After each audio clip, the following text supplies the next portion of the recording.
반갑습니다.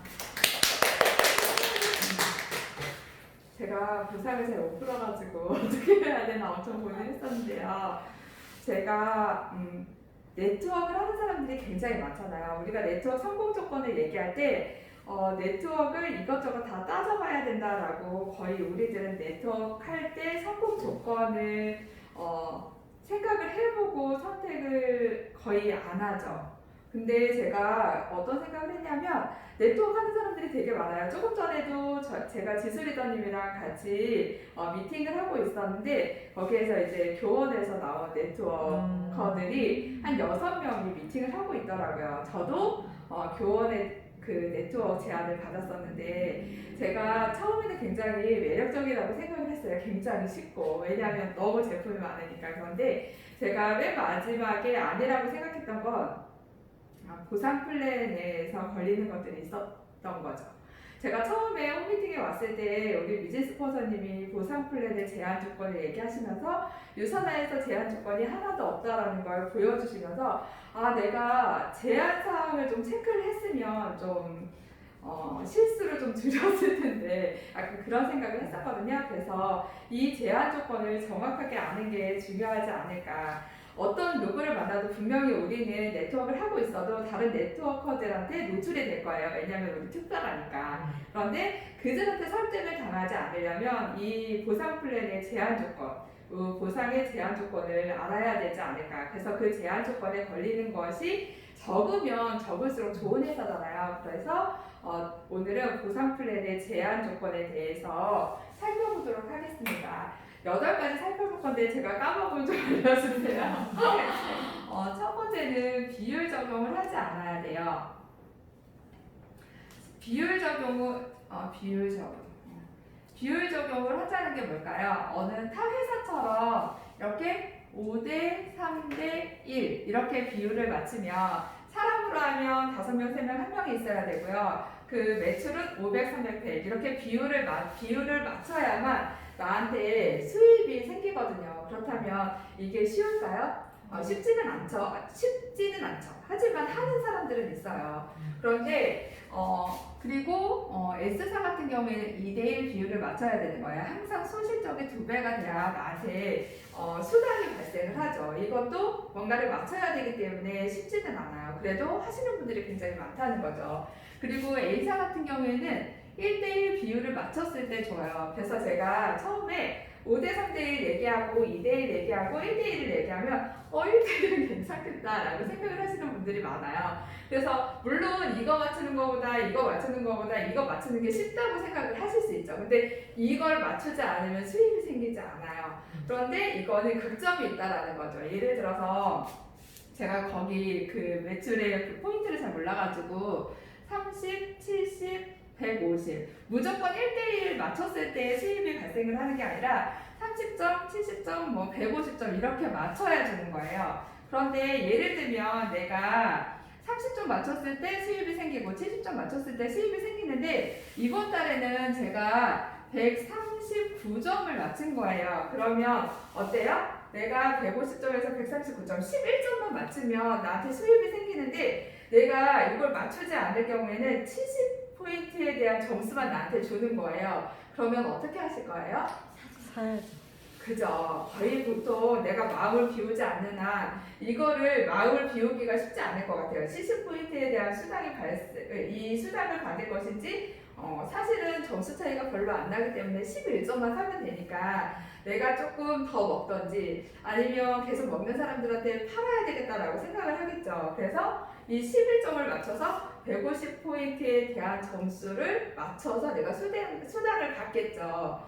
그래서 사실은 회사가 먹고 쓰라고 했지 사라고 하진 않았잖아요. 그런데 회사는 어느 회사도 이 네트워크 회사들은 쟁여놓으라, 사재기 해놓으라 이렇게 강요를 하지 않아요. 그런데 이 보상 플랜에서 살 수밖에 없는 상황을 만드는 거죠. 누구도 사람 말은 안 하지만 살 수밖에 없잖아요. 저 같아도 당연히 150포인트에 대한 점수를 받고 싶기 때문에 늘 조금 더 먹어도 되고 기존에 먼저 사람 아니면 조금 내가 하나 더 팔아보지 뭐 이런 생각을 할 수밖에 없는 구조를 가지고 있다라는 거죠. 그래서 사재기를 할 수밖에 없는 그런 구조라는 거죠. 그래서 비율 적용이 되면 안 됩니다.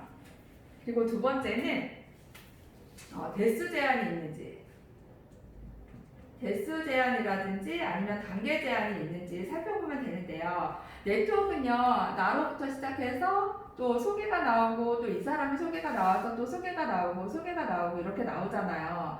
그런데 다 사업이 열정적으로 내가 소개한 사람들이 모두 다 열정적으로 사업을 하나요? 그렇지는 않잖아요. 그런데 대수 제한이라는 건 뭐냐면 내가 나로부터 내 파트너에서 나온 사람들 중에서 6단계만 내가 수당으로 인정을 하겠다라고 회사에서 정한 거예요. 대수를. 그래서 만약에 나로부터 하나, 둘, 셋, 넷, 다섯, 여섯 단계까지만 수입으로 인정하고 나머지 분들은 나한테 수입에 상관이 없는 사람들이다. 이렇게 해서 대수를 제한한 거거든요. 예를 들면 대수 제한이라고 하기도 하고 단계 제한이라고도 하는데 이렇게 단계를 제한해 주는 거예요. 그러면 내가 정말 우리는 네트워크를 정말 저 사람이 잘할 것 같은 사람한테 얘기하기보다는 정말 같이 성공하고 싶은 사람들한테 얘기하잖아요. 같이 성공하고 싶다라는 거는 나한테 정말 소중한 사람한테 먼저 얘기를 하죠. 그래서 소중한 사람 A, 소중한 사람 B 이렇게 계속해서 얘기를 했는데 이 사람들이 나만큼 비전을 느끼지 못하고 그냥 겨우 제품만 먹는 사람도 있고 제품을 먹지 않는 사람도 있어요. 그런데 유감스럽게도 회사에서는 6단계까지밖에 수당을 인정하지 않는다는 제안을 두었는데 7단계에서 8단계에서 정말 열심히 나랑 호흡을 맞춰서 뛰고 싶은 그런 친구가 나왔다고 해요. 그러면 어떤 마음이 들까요? 이 사람들이 다 나한테 너무너무 소중한데 그런데 또 이 사람이 열심히 일하는데 나랑 수입에 상관이 없어요. 그러면 이 사람들 중에 한 명이 자동으로 탈퇴를 했으면 좋겠죠. 그래서 심리적 압박을 주거나 자동으로 뭐 탈퇴할 수 있는 어떤 방법들을 찾을 수밖에 없다라는 거예요. 내가 나쁜 사람이어서가 아니라 제도 자체가 그래서 이 소중한 사람들의 인연이 나랑 좀 멀어질 수도 있고 이런 대수 제한이 있다라는 것. 그리고 이 사람이 만약에 그렇게 해서 심리적인 압박을 느꼈다든지 아니면 자동 탈퇴가 되면 이 사람이 다시 올라올 수 있다는 거죠. 왜냐면 6단계까지 제한을 줬으니까. 그러면 요거를 전문 용어로 롤업 제도라고 하거든요. 그래서 너네 대수 제한이 있니? 그럼 대수 제한에 대해서 모르면 롤업 제도가 있니? 물어봐서 롤업 제도가 있으면 대수 제한이 있는 거거든요. 그러면 이러한 대수 제한이 있는 회사들은 분명히 소송 같은 것들이 분명히 있을 거예요. 왜냐하면 내가 자동으로 빠졌는데 나중에 매출이 나와서 내가 수입이 생길 어떤 여지가 있었다라면 사람 심리가 그럴 수밖에 없거든요. 그래서 대수 제한은 있으면 안 됩니다. 세 번째는 세대 제한입니다. 세대가 뭘까요? 내가 네트워크 한 지가 굉장히 오래됐어요. 그래서 매출이 어느 정도 일고 있어요. 일고 있으면 이렇게 피라미드를 그리면 이렇게 해서 뭐 여기 맨 밑에 지금 가입한 사람 매출이 적은 사람들은 3%를 주고 그 위에는 6% 이렇게 쭉 올라가서 매출이 좀 가입한 지 오래돼서 매출이 어느 정도 되신 분들은 21%를 주는 거죠. 그래서 퍼센테이지가 똑같은 것이 아니라 매출 규모에 따라서 이렇게 퍼센테이지를 달리하는 거예요. 매출 규모가 많은 사람은 지금 사인업한 사람보다 똑같이 3%를 주더라도 어때요? 수입이 나보다 훨씬 더 많겠죠. 그런데 굳이 퍼센테이지까지 더 많이 주는 거죠. 그래서 수입을 더 극대화시키는 거죠. 그렇다면 문제는 이게 공평하다는 생각이 드나요? 먼저 했고 매출이 많다는 이유로 퍼센테이지를 많이 준다라는 건 공평하지는 않다라는 거죠. 그리고 공평하지 않을 뿐만 아니라 내가 여기서 또 문제가 생기죠. 여기서 내가 뭐 100점이나 200점만 더하면 6%를 받을 수 있는 시점이 된다거나 아니면 내가 여기서 100포인트만 더하면 21포인트를 받을 수 있는 시점이 되면 어떨까요? 회사에서 굳이 사라고 얘기하지 않아도 저는 사요 그냥.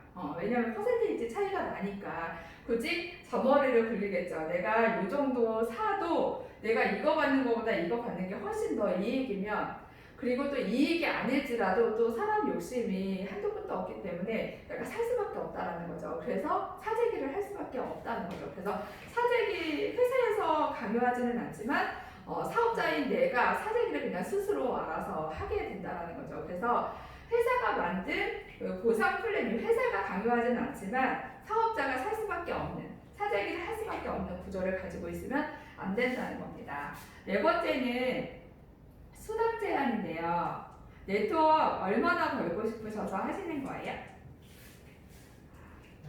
많이 거의 그냥 많이 벌고 싶으시죠. 네, 계속 수입이 늘어나길 원하지 내가 어떤 한 시점에 머물러서 거기서 끝나기를 바라진 않을 거예요. 그래서 예를 들면 A사 같은 경우에는 월 5천만 원으로 제한을 하고요. 그리고 S사 같은 경우에는 주 2,500 정도로 제한을 하고 있어요. 그러면 주 2,500이 작은가요? 그냥 월 1억이면 충분하죠. 충분하다고 생각을 해요. 근데 월 5천만 원이든 주 2,500이어서 월 1억을 버시든 저는 사실은 타 네트워크에 탑까지 가신 분을 만나봤는데 그 분이 거기에서 멈춰있지 않아요. 다른 네트워크를 찾는 게 문제예요. 제가 생각했을 때는.